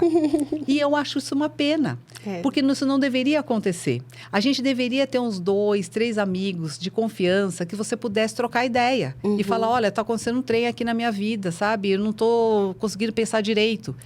Meire, eu vejo isso, a maioria das minhas amigas, assim, quando a gente para conversar, e a gente conversa muito, eu amo ouvir, o pessoal me chama meio que de terapeuta, né? Não sou formada, mas eu adoro ouvir, adoro discutir, conversar. Todo mundo é um pouco, viu? E a maioria das minhas amigas fala, Aline, como eu gosto de conversar com você, Aline, como é importante conversar. Parece que eu saio leve e tal. Sim. Mas é difícil de encontrar essa amizade de forma natural. É muito difícil. Esses tempos atrás, eu sentei com uma amiga minha, tava eu e mais 2 amigas. E aí, uma das minhas amigas, ela tava o tempo todo no celular. O tempo todo. Ela não me respondia direito. Aí ela ficava... Isso. O tempo todo ali olhando pro celular e respondendo ali no celular. Eu falei, cara, eu me senti mal. Sim, eu também sinto. Parece que eu estava atrapalhando ela fazendo alguma coisa. Sendo que a gente teve eu e a outra amiga, né, que estava do meu lado, a gente teve um momento rico ali de trocas e tudo mais e tal. E quando a gente saiu, eu falei, poxa, que pena, parece que eu não estive com você hoje. Pois é. Mas isso acontece, imagina, num casal, que os dois chegam do trabalho, cansados, vão comer com o celular, cada um olhando o seu celular aqui, aí depois vão para a cama, cada um com o seu celular, não perguntar um para o outro como está o dia, se a pessoa está bem ou se não está, e simplesmente eles vão repetindo esse ritual péssimo todo dia. Aí não entende porque o casamento está ruim. Porque a gente deixou de plantar. Então, assim, as relações, elas são como plantas. Eu preciso regar. Todo dia, eu preciso regar. Até no networking. O pessoal não sabe fazer networking. Eles acham assim que vai lá, deu cartão e tá tudo certo. Não, meu amor. O networking você tem que ligar, você tem que encontrar, você tem que fazer uma amizade. Não é o tempo todo que vai gerar um negócio. Mas, assim, é na amizade, na confiança. Primeiro você desenvolve confiança, para depois você estabelecer outros negócios, sabe? Então, é todo um cultivar. Nós somos jardineiros. E os nossos amigos são flores que precisam de poda, precisa de cuidado. Vai deixar de podar ali, de cuidar ali, acabou, vai morrer, sabe? As relações são assim. Então, a gente não tá mais se relacionando direito com a família, porque esquece e acha que uma mensagem de WhatsApp vai resolver o problema. É o suficiente. E não é. Os nossos amigos também são assim. A gente não encontra mais, que dá uma preguiça lascada de sair de casa, você entendeu? Então, a nossa preguiça social, ela tá tomando esse espaço e a gente tá achando, nos enganando, achando que o WhatsApp tá resolvendo tudo. E não resolve. Não, esses dias eu tenho uma colega minha e ela falou para mim que ela estava trocando ideia com a IA. Sim. E aí ela me mostrou. E era uma conversa, assim, mirabolante. Assim, você vê o nível que chegou a conversa. E eu falei, cara... Mas é loucura como é isso. que você E o pior é que isso? um monte de gente está fazendo isso. Agora, veja, a IA, ela é uma ferramenta construída para captar inclusive. a sua atenção. Então, assim, ela nunca vai questionar você. Ela nunca vai fazer o que o terapeuta fala, né? Ela nunca vai fazer esse papel de te desafiar. Porque qualquer coisa que a gente vê que não está muito de acordo com o que a gente está pensando, então a gente descarta. Como fora. ela precisa da sua atenção, porque a IA ganha da tua atenção, ela é um sanguessuga de atenção. E onde você dá foco e atenção, está indo a tua energia. O que é energia? A vida. Você está gastando a tua vida com uma ferramenta de internet. Hello, entende? E tem gente que conversa o dia inteiro com a birosca da IA, né? Só que essa IA, ela foi programada para isso. A função dela é sugar a tua energia, a tua atenção, quanto mais melhor, né? E ela vai começar a te condicionar para algumas coisas. A resposta dela é uma resposta muito geral. Ela vai pegar o senso comum e ela vai te colocar ali uma solução. Tanto que tem algumas questões que eu faço o teste da IA e eu vejo assim que... Eu falei, mas que resposta mais chula, né? Tipo, às vezes é muito básica, é muito superficial no meu entendimento, porque como eu conheço mais do tema, eu vejo que ela tá pegando só a superfície, né? Então, eu vejo que é uma resposta meio, né? Que deixa a desejar. Mas, para um leigo, aquilo está servindo. E se atingiu o que eu quis, por exemplo... Olha, eu acho que a minha mãe é muito narcisista. Você não acha? Ele vai dizer, claro. É claro que sim. Eu tenho certeza que a sua mãe é narcisista. Você entendeu? Ele vai sempre concordar com tudo que você quer. Sabe? Ele vai ser o seu eu perfeito. Né? E olha, eu acho uma pena, porque isso não leva a nenhum crescimento. Então, a IA, ela tem que ser usada como uma ferramenta. A gente não pode achar que ela é um ser e que tem consciência. E hoje a gente está tendo um surto que chama psicose de IA. O que é isso? É a pessoa conversar com a IA achando e acreditando mesmo que ela está conversando com um ser consciente, com consciência. Entendeu? E a pessoa se apaixona. Você vê a mulher do Japão? Casou com o personagem de IA. Você entendeu? O Brad Pitt. Esse tipo de coisa. Porque a gente realmente é capaz de entrar naquilo. A gente faz isso no dia a dia.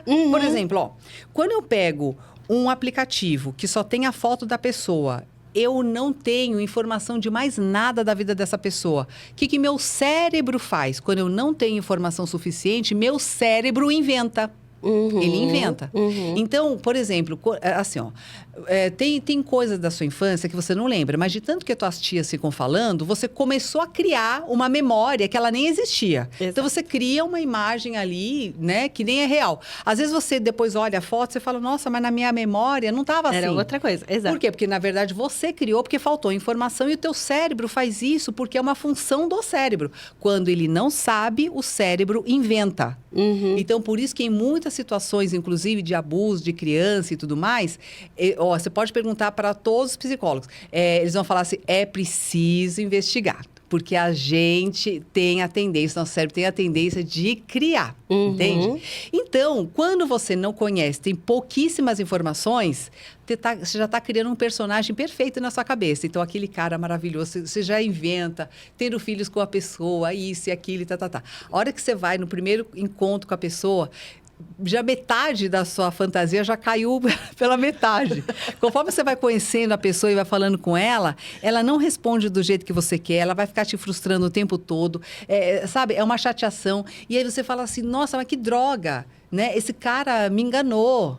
Não, ele não enganou. Quem enganou é a nossa mente, que foi você projetou. mesmo, exato. Então, a gente tende a romantizar, projetar as coisas, sabe? Então, se a gente entender que a nossa mente, ela já funciona assim, eu mesma me protejo das minhas próprias expectativas. Eu mesma posso falar para mim, menos, Meire, você sabe que você é super criativa. Aí eu falo, é verdade, é verdade. Então, vamos para o encontro para conhecer um amigo novo. Sabe, sem muita expectativa. Você já negocia, vamos só né? fazer um café legal. Vai ser só uma conversa legal, nada mais, né? Então, se rolar da gente se encontrar de novo, muito bem, mas eu não vou esperar mais nada disso, sabe? Eu mesma vou trabalhando, o quê? Tirando a minha frustração, entendeu? Porque eu já sei que eu vou me frustrar se eu começar a subir demais. Você cria na sua mente coisas, assim, absurdas, e aí depois você se frustra e eu acho que é o outro que me enganou. Com a realidade. Isso, entendeu? Eu percebo que eu trabalho muito isso em mim. Porque, justamente, eu tenho uma intensidade muito, muito forte em qualquer situação. Qualquer situação. Então, se alguém me magoou, ela me magoou muito. Sim. Se eu tô feliz, eu tô muito feliz. E aí, nem tanto feliz, nem tanto magoada e tal. Qualquer uma dessas, eu sempre fico muito. Sim. Ficava, né? Então, agora eu tento dar uma baixada nisso. Eu tenho que meio que me sentir realmente, sabe? Como se eu estivesse pegando e descendo um pouco, tipo, cara, vamos diminuir um pouco essa irritabilidade aqui? Isso, a gente consegue controlar um pouco melhor, né? E dar uma respirada. O meu esposo, ele notou que eu melhorei nisso. Porque quando eu tava irritada assim, a ponto de minha carranca, e aí eu batia as coisas, eu não falava nada. Eu nunca fui de gritar, nunca fui de fazer escândalo, nem nada. Mas o tempo todo eu tava muito irritada. Isso, E aí agora, tipo, eu tô irritada. Aí eu até explico, eu falo, gente, eu tô irritada Isso. hoje. Por favor. Isso, me dá um tempo. Eu preciso de silêncio, eu preciso de calma agora. Vocês me dão licença? Aí, então, às vezes, ele mesmo chega já com um chazinho, tipo, ó... Isso. Daqui... Então, é legal porque você já vai sinalizando. E outra, você sabe agora como controlar a tua emoção. Então, você sabe que ela passa. Você sabe que você só precisa de um tempinho, né? Então, você pede pra pessoa, me dá uma horinha. Tá? Pra ficar quieta aqui, né? Aí você mesma vai se acalmando, né? Porque é uma habilidade você se acalmar. Tanto que tem até aquela coisa do nervo vago, né? Que é o nervinho que passa por aqui, ó, nessa região do lado direito. E quando ele está bem calmo, melhora a tua imunidade, você consegue dormir melhor. Porque quando ele está agitado, o teu estresse é muito grande e ele afeta vários órgãos. Porque ele passa por toda essa parte aqui, né? Ela afeta todos os órgãos. Então, quando você consegue acalmar esse nervinho, né? Você consegue melhorar. E é verdade, ó. Tanto que eu até ensinei essa técnica pro meu filho. Para ensinar a dormir rápido, né? Você, por exemplo, se acalmar mais rápido, né? Então, porque ele mexe com tudo, mexe com a tua respiração, ele mexe com os teus batimentos cardíacos. Então, tudo isso, essa autorregulação que a gente chama, ela é um autoconhecimento. Quer dizer, se você não conhece o teu corpo, você não sabe quais são as imagens na tua cabeça que vão fazer você se acalmar, as palavras que você tem que dizer para você mesmo, para você se manter mais seguro, falar calma, tá tudo bem, não tem tigre aqui, ninguém vai me matar, tá tudo bem, entendeu? Né? Se você não falar isso para você se acalmar, né, vai demorar mais tempo. E olha quanta energia e tempo você gasta ruminando, às vezes, uma emoção e relembrando aquela emoção o tempo todo. Porque o nosso cérebro, ele vai sempre jogar o cortisol, a adrenalina, os hormônios, né? Que são muito específicos daquela emoção. Então, vamos supor, né? Que você estava no trânsito e a pessoa te cortou, você ficou com raiva, que absurdo é esse? A pessoa é irresponsável, quase bati o carro. Aí você fica puta com ela, você vai atrás dela, você xinga ela e tal, e vai trabalhar. Aí quando você chega no trabalho, você vai lá e fala, olha só, um desgraçado, ele me cortou e tal. Enquanto você já estava calma. Só que conforme você lembra daquilo, dá gatilho, você começa a sentir toda a raiva, tudo de novo, só que você não está nem no trânsito mais, aquele homem já foi para a casa dele, e você está lembrando aquele e aumentando a tua raiva. Você está alimentando a raiva. Então, a gente não percebe que nós mesmos estamos gerando energia em coisa ruim. Aquilo não vai fazer com que meus projetos vão para frente, que eu vá ganhar mais dinheiro e resolva um problema que eu preciso resolver. Então, essa falta e essa incoerência, né, que a gente vive, por exemplo, ai, Miriam, eu queria tanto, escuto muito isso, ai, Miriam, eu queria tanto acordar animada, disposta para ir para academia e não sei o quê, mas eu sou tão estafada, estou tão cansada. Eu falei, porque você joga energia no lugar errado. Você joga energia no que realmente te estafa, que é a raiva, é o nervoso, é a angústia. Então, você alimenta isso o dia inteiro, ao invés de alimentar a sua motivação, a sua energia, né? Porque a gente não faz a tal da higiene mental, né? Então, a gente tinha que criar hábitos positivos. E a gente faz rituais negativos. Entendeu? Então, por isso que eu falei assim, você é o resultado do teu comportamento todo dia. O que o seu corpo faz todo dia. Exato. Se a gente observar o nosso corpo todo dia, o que eu estou comendo, o que eu estou fazendo, que horas eu levanto, se você vê o teu hábito de vida, você vai ver se ele é positivo ou negativo, se ele é pró-vida ou contra-vida. Se a tua alimentação é pró-vida ou contra-vida. Entende? Então, alimentos inflamatórios, eles estão te tirando, drenando energia. Alimentos vivos, eles te dão um up de energia. Se você, por exemplo, pensa em coisa negativa, é down. Entendeu? Pensamento positivo é para cima. Então, assim, Meire, quando eu vejo uma coisa que está ruim em mim, que eu preciso resolver, resolva. Mas olhando para cima. Sabe? Então, assim, o que eu posso resolver desse problema? Reclamar muito vai resolver? Não reclamo. Então, eu vou resolver. Então, uma ação é necessária. Então, eu vou agir, né? E não ficar reclamando. Então, assim, a praticidade nesse ponto, né?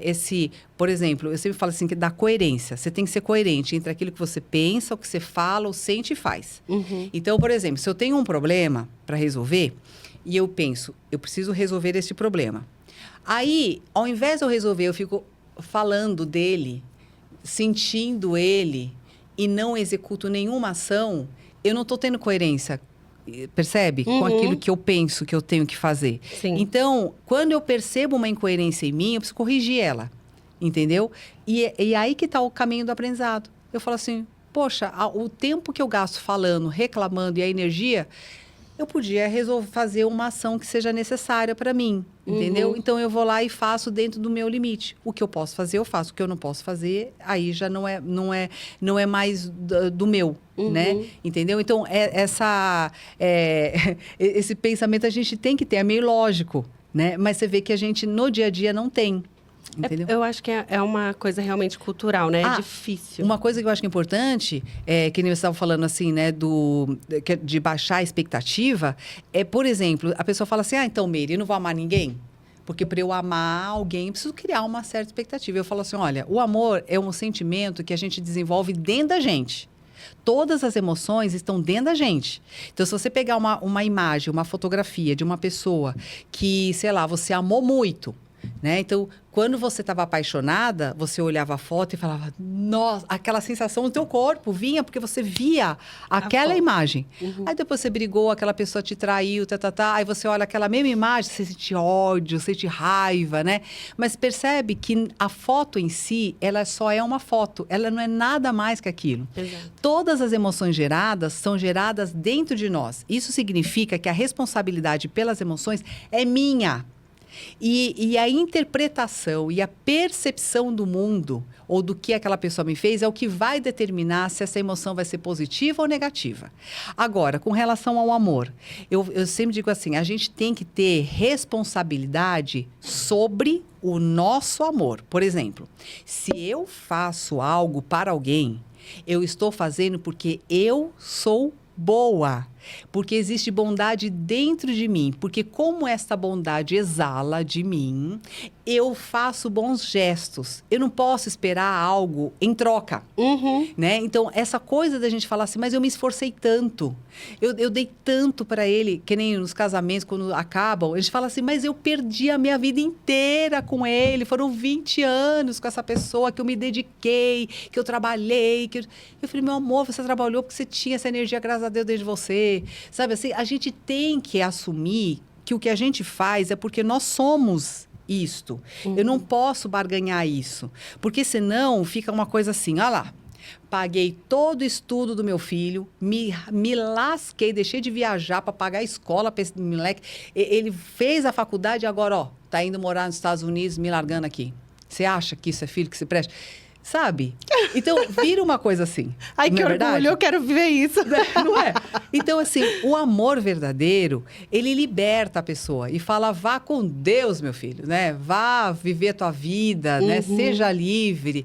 Que bom que você tá bem, que você tá feliz, porque a tua felicidade me faz feliz. Então, ser responsável pelo próprio amor é isso, sabe? É se você vai fazer qualquer coisa, faça porque você quer.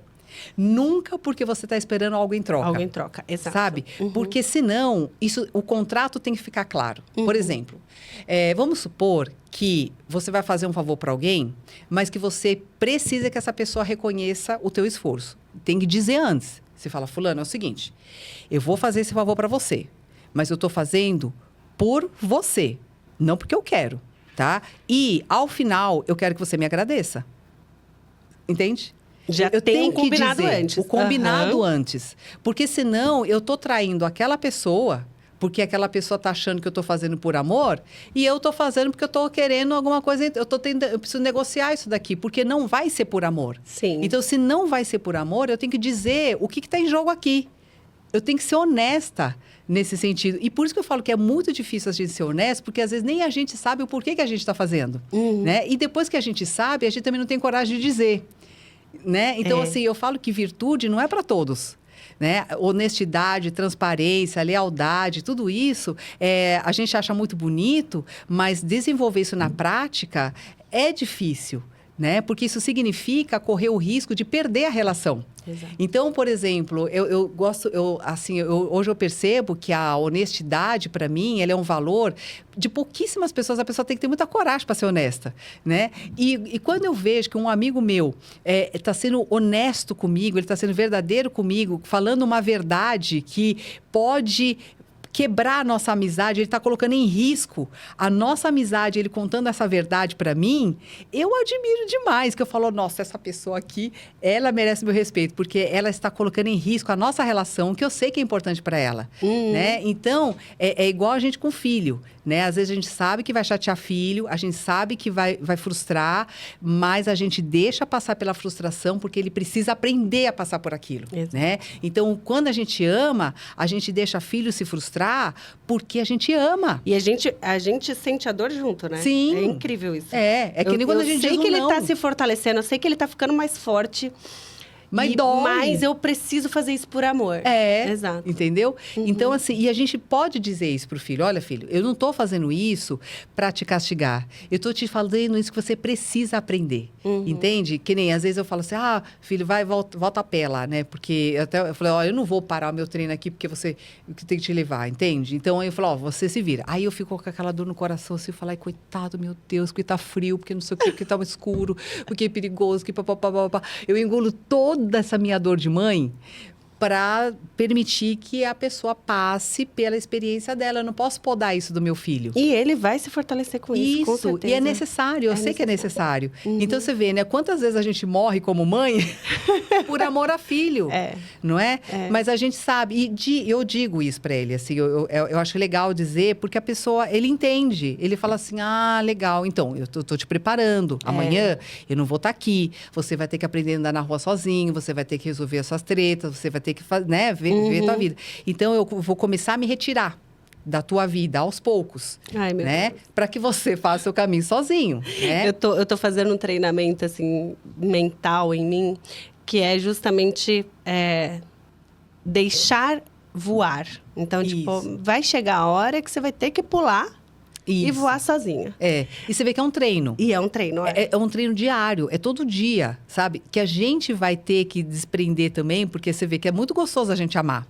Porque, assim, o amor, ele ocupa um espaço na nossa vida. Então, você faz coisa para teu filho, você leva o filho para cá. Os filhos ocupam o espaço na nossa vida. Mas quando eles vão embora, fica um vazio que se a gente não canalizar essa energia para alguma coisa, a gente vai entrar em depressão. Tem que criar outros projetos. Exato. A gente tem que canalizar aquela energia e ocupar aquilo com amor. Exato. Né? Porque o amor nos faz bem, cuidar nos faz bem, nos preocupar com o outro nos faz bem, porque essa é a natureza da mulher. Então, aí a gente vai ter que pegar algum projeto, alguma coisa que nos preencha naquele sentido.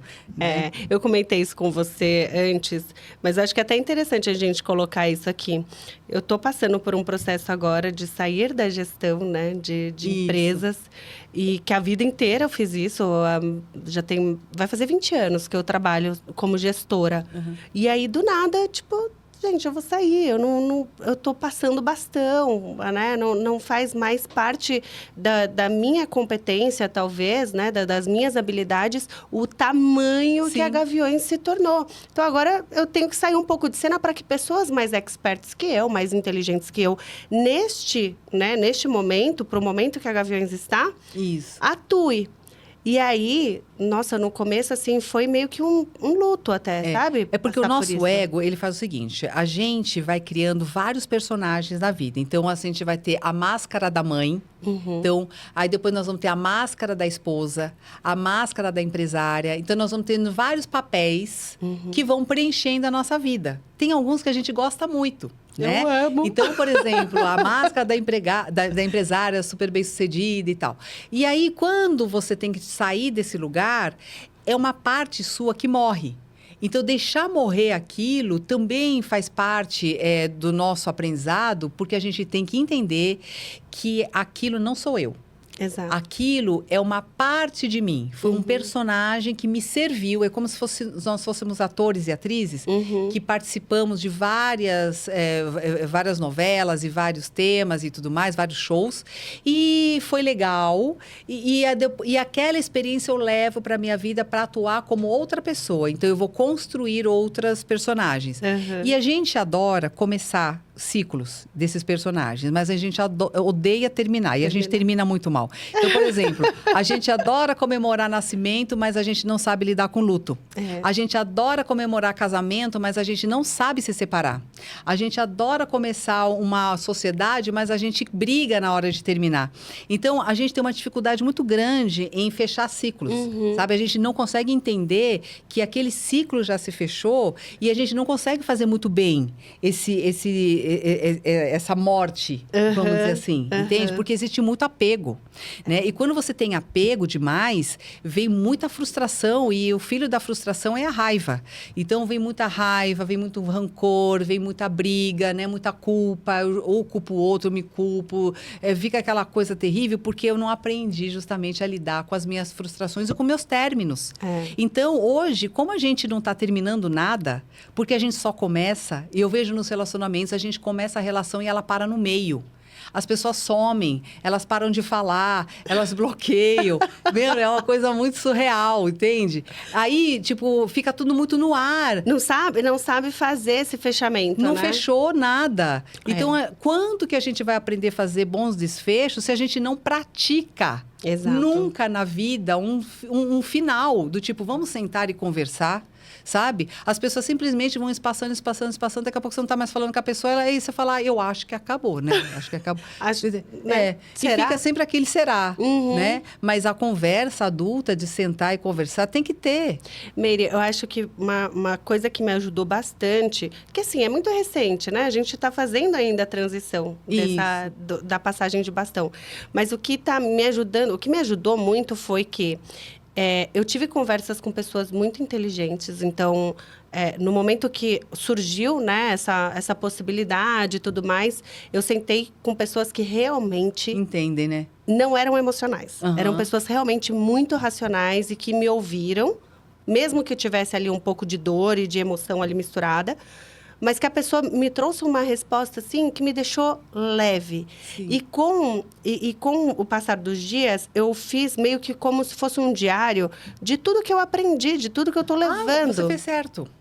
Então, nossa, isso me deixou tão... Eu me lembrei de coisas, assim, que eu fiz e que eu transformei e que foi tão incrível durante esse período que, cara, tá tudo bem, tá tudo legal, sabe? Então, esse é um bom término. O bom término é quando a gente consegue fazer um bom luto. O luto é justamente isso, é você fazer o levantamento de tudo aquilo que foi bom, tudo aquilo que você aprendeu nessa experiência. Por mais, assim, até às vezes a pessoa fala, ai, Meire, mas como é que eu posso tirar coisa boa numa experiência ruim, onde eu fui, sei lá, violentado, onde eu fui roubada, ou fui não sei o quê.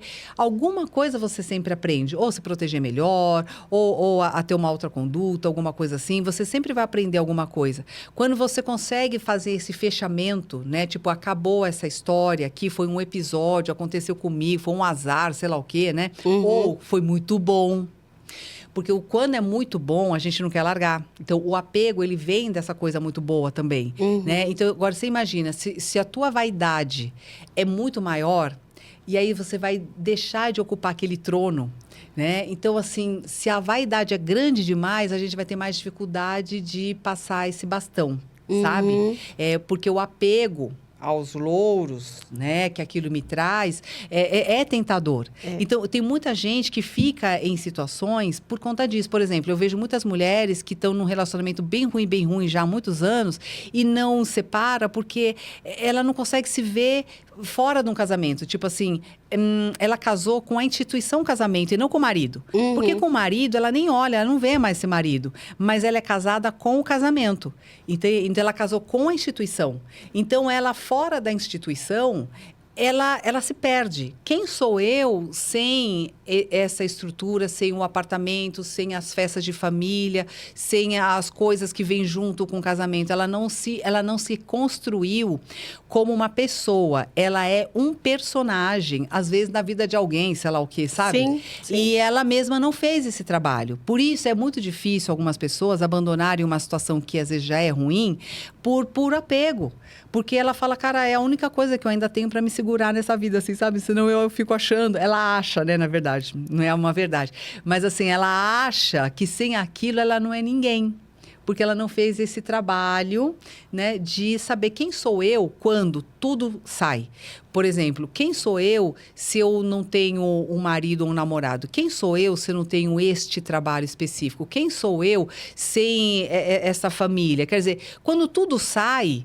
Quem sou eu sem esse carro? Quem sou eu sem esta casa? Quem sou eu sem as parafernálias, né, que eu coloco em volta de mim e que montam um personagem? Quando eu não sou esse personagem, eu sou o quê? E as pessoas têm dificuldade de responder isso? Porque assim, eu lembro que eu tive muita dificuldade de responder isso. Sim, porque a gente vive o personagem. Então, por exemplo, Meire, o que você é? Eu sou psicóloga, então a gente vai no título, né? Então a gente eu sou filha de fulano. Isso, claro, a gente vai ter as referências e tal, mas muitas vezes a gente não sabe os nossos valores. A gente não sabe quais são os nossos limites. A gente não sabe o que a gente genuinamente gosta e não gosta, sabe? Eu atendo muita gente também que tem dúvidas. Por exemplo, Meire, será que eu estou no trabalho certo? Eu não sei mais se eu estou. Eu não sei mais se eu gosto do meu marido ou se eu estou com ele porque eu que sou a dependente. Eu não sei o meu limite, eu não sei onde eu começo e onde eu termino. Você entendeu? Uhum. Eu não sei se o meu sonho é meu ou se é porque as pessoas tanto falam e aí eu acho que eu peguei um sonho de alguém, né? Então, esse trabalho que a gente faz na terapia, por exemplo, é um trabalho de você descobrir quem é você e quais são os seus limites, né? Até onde eu posso ir, até onde eu fico feliz indo, me sinto bem, ou até que ponto aquilo começa a me trazer sofrimento.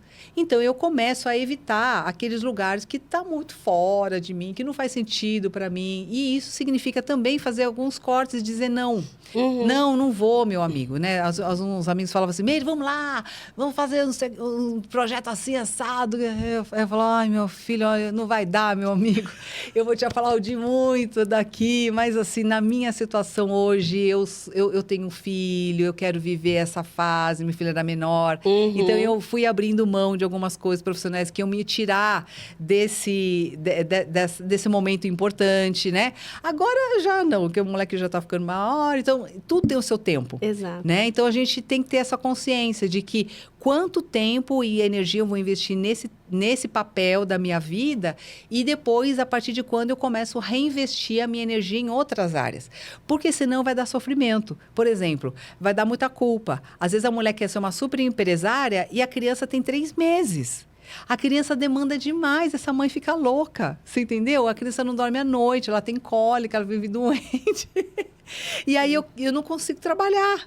A gente fica retardada, nossa mente não pensa direito. Nossa, eu ficava parecendo uma morta-viva. Isso, porque os hormônios não estão funcionando direito, né, para trabalho. Elas estão funcionando direito para ser mãe. Uhum. Então, se a gente entende que nesse momento eu estou emprestando parte da minha vida, do meu corpo, para um serzinho que é um tempo limitado.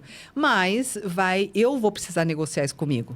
Né? Eu vou perder a minha liberdade. Às vezes é um valor alto para nós. Né? É um valor liberdade que é importante. É um valor para mim também é.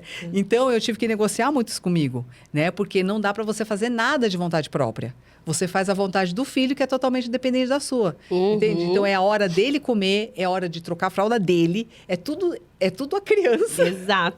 A nossa vida é ditada pela criança, entendeu? Então, naquele momento, você vai ter que entrar em um acordo com você, né? Então, essas negociações que a gente vai fazendo com a vida é o que vai nos dando paz quando a gente está tomando as decisões baseadas nos nossos valores e princípios. Então, a decisão que a gente toma pode não ser a melhor, mas é a que a gente aguenta e a que é possível naquele momento. E isso traz paz. Paz de espírito, que é o que todo mundo busca, que é essa felicidade plena, é você viver uma vida do jeito que vale a pena, né? E não do jeito que aos trancos e barrancos, né? Eu acho que eu ficaria aqui ouvindo a Meire o dia inteiro.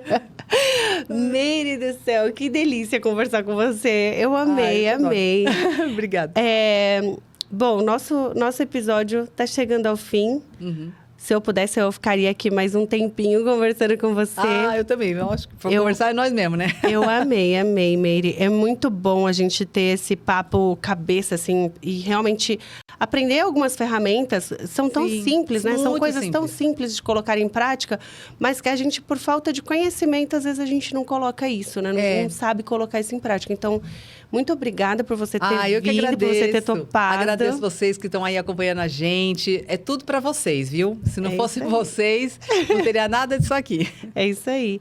E, Meire, se você pudesse dar um último recado, assim, sabe aquele recado que você acha que talvez vá abranger bastante mulheres aí, que você saiba que vai trazer um acalento aí para elas? Eu diria o seguinte, olha, não desista das pessoas, não desista do amor. O amor existe, ele está em você. Os seus sonhos são possíveis, então não desista dos seus sonhos. É uma questão só de ajuste.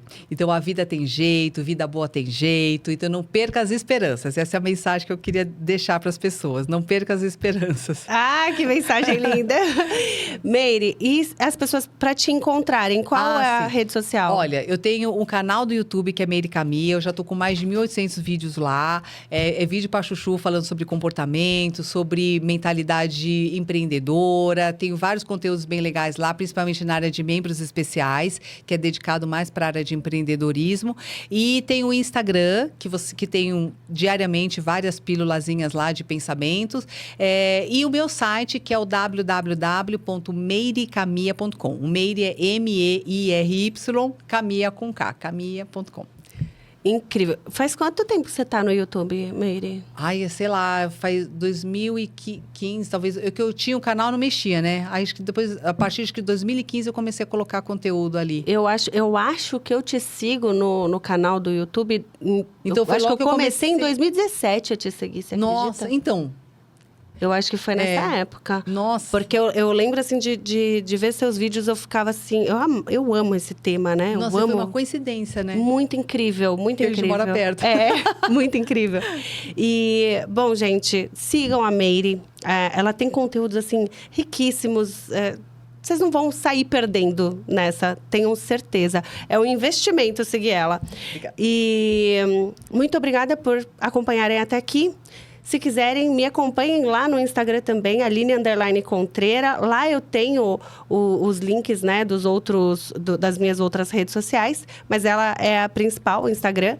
E muito obrigada por ficarem até aqui. E até a próxima. Tchau, tchau.